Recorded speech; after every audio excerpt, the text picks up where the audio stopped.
Ukrainian President Volodymyr Zelensky is due to arrive in Saudi Arabia on Monday, today, a day ahead of crucial talks that will take place between Ukrainian and US officials on possible ways to end the war with Russia.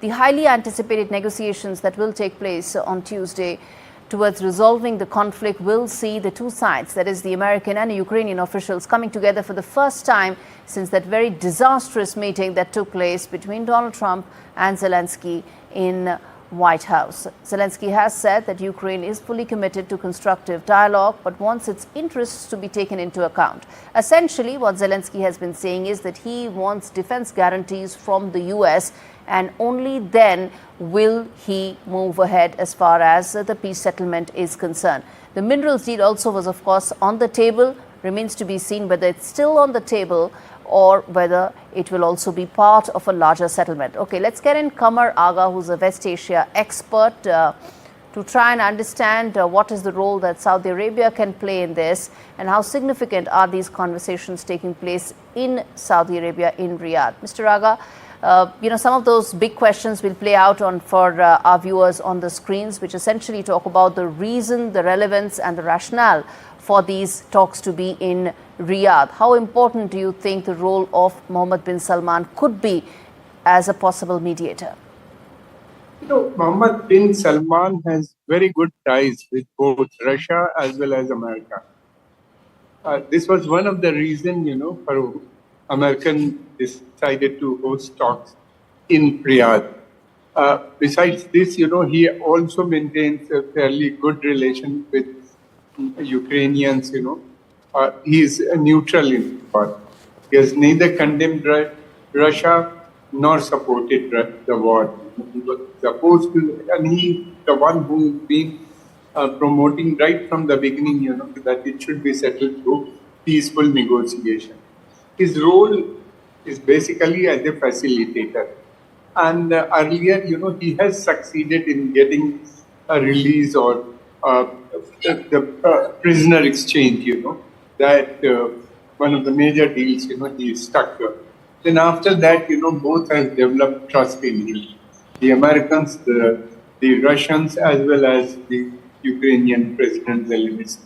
So that is why it has been. Another point, because Europe doesn't have any ties, any good relation with the Russians. So Russia, that was ruled out. The Europe as a venue for negotiations was ruled out by the Americans. So they thought, this is the best place. And then he has very good relations with both. And secondly, Russia, Saudi Arabia is the most trusted ally of the United States in this region.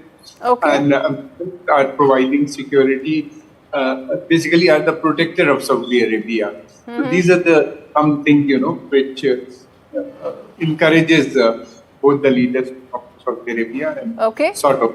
So Saudi Arabia itself has a very dubious record when it comes to human rights. Hardly should be talking about human rights or possibly mediating wars, but this is more than that. How do you see this in terms of the delegations meeting once again after that disastrous meeting that took place between the leaders about 10 days back? It's a serious issue, it will take long to sort it out. Yes, Saudi Arabia doesn't believe, has a problem with the human rights record. It was condemned by international community as well as by the Americans and UN Human Rights Commission. All was there. But, is also a very trusted ally of the United Nations and Western nation. It's basically a Western ally in that region.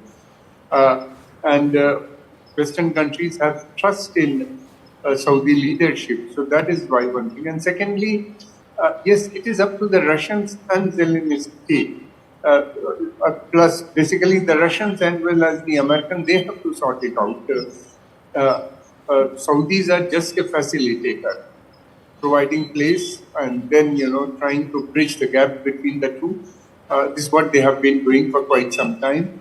And will they succeed or not, time will come. It looks, now American pressure is on Ukraine, and Ukraine is now willing to come out with some sort of settlement because the President Zelensky has already announced it. He is ready for a deal. Also, he would also meet with the American delegation and try to find out, the rare earth material deal and other things. Yes. Without the American support, this war cannot continue for a longer period of time. This is one thing. It has been proved. America major funder of the war as well as the weapon supplier. All right. Yes, we leave it there, Mr. Agha. Thanks much for breaking that down for us. Of course, a lot of questions still remain. Whether that Minerals Pact will actually be signed after those delegation meetings, and of course, what all is at stake. For Saudi Arabia, well, it means a lot more in terms of lifting its geopolitical status if it's able to move ahead on this.